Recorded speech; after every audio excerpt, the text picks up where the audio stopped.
Assalamualaikum, welcome back to Cinta Story. Cerita terbaru dari Cinta Story, Jodoh Tak Mungkin Tertukar, Part 1.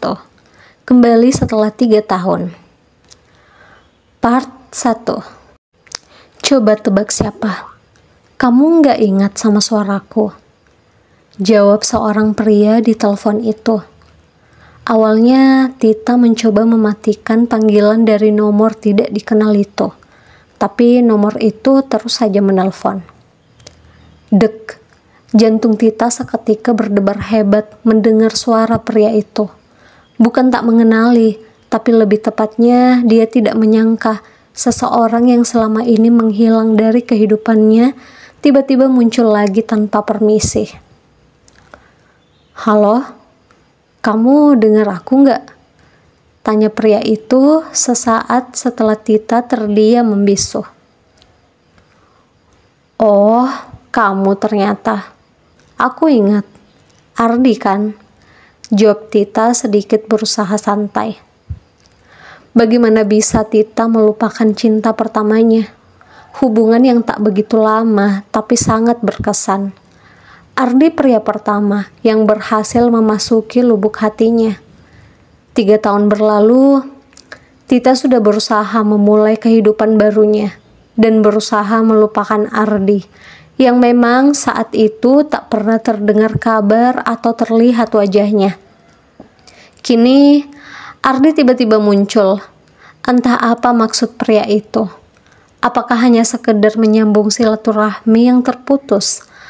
Atau ingin meminta maaf atas kejadian dulu saat dia meninggalkan Tita tanpa kabar sama sekali. Syukurlah kalau kamu masih ingat. Setelah sekian lama, aku pikir kamu sudah melupakan aku.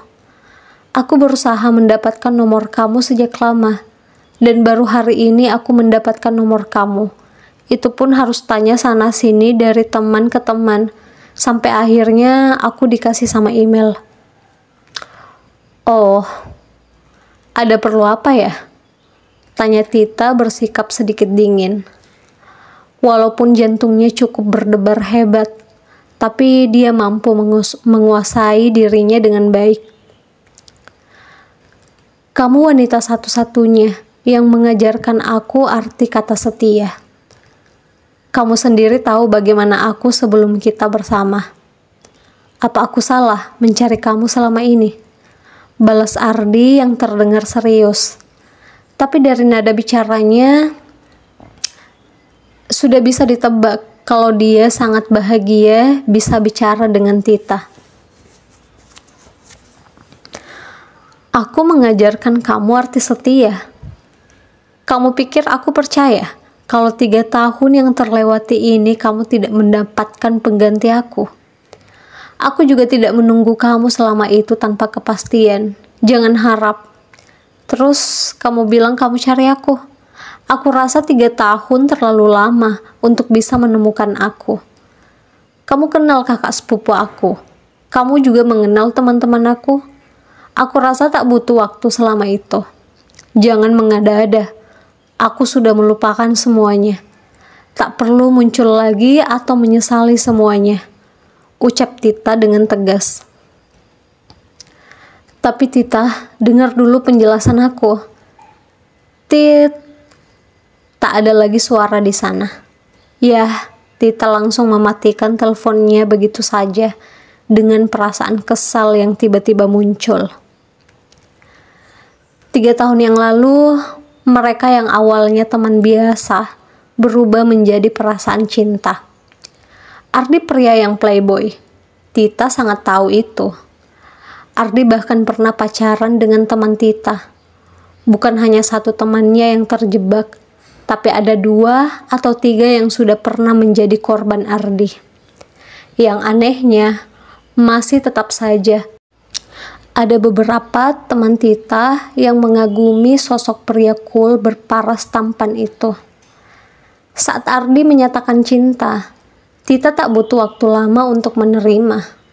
Tita saat itu tidak takut jika akan menjadi korban selanjutnya, karena Ardi berhasil meyakinkannya bahwa Tita akan menjadi pelabuhan terakhirnya. Kebahagiaan selalu terpancar dalam hubungan mereka. Ardi mulai berubah menjadi pria paling setia. Namun, tiba-tiba Ardi harus pergi keluar kota untuk melanjutkan mimpinya menjadi kapten kapal yang berlabuh sampai ke luar negeri. Itu mimpi terbesarnya setelah ibunya meninggal dan dia saat itu harus tinggal berdua saja dengan adiknya yang masih remaja. Mereka pun hanya hidup bergantung dari uang keluarganya yang dikirim tiap bulan. Hingga akhirnya Ardi bertekad mengejar mimpinya.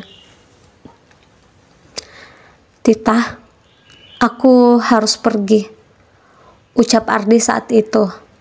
Terlihat jelas raut kesedihan dan ragu dalam dirinya.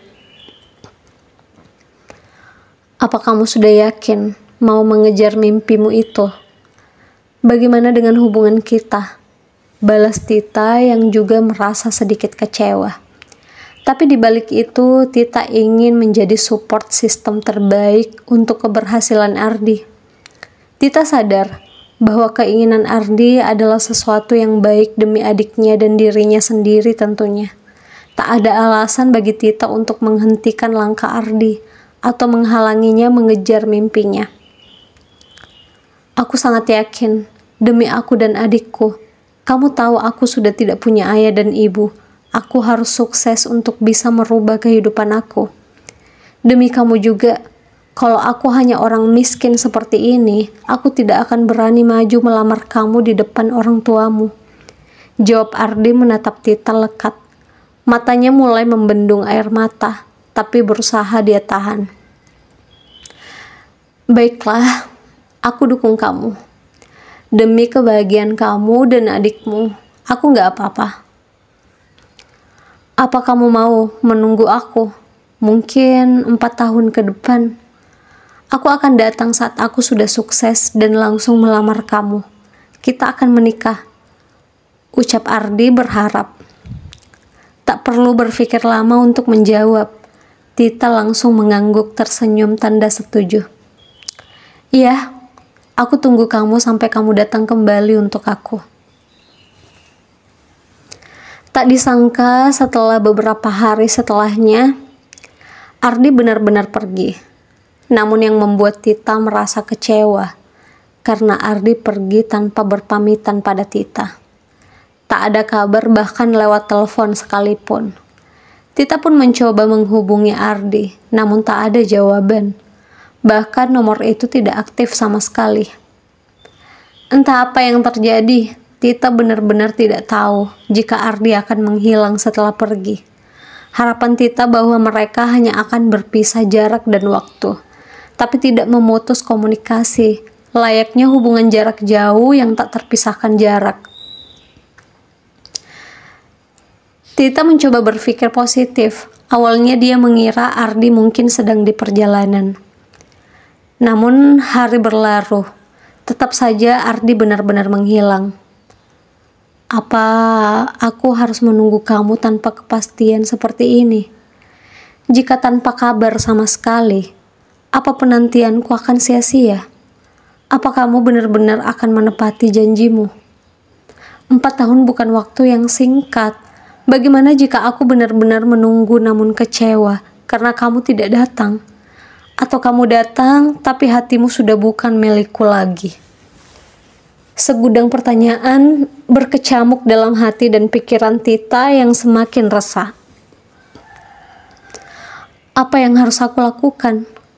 Kenapa hubunganku dengan Ardi mulai kupertanyakan seperti ini?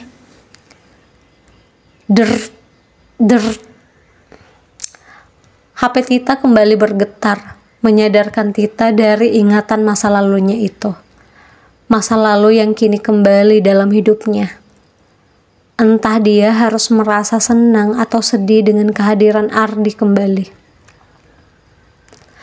Panggilan telepon dari Ardi terus saja membuat HP Tita bergetar. Ada rasa ragu untuk kembali mengangkat telepon itu. Apa Ardi benar-benar kembali untuk Tita dan menepati janjinya?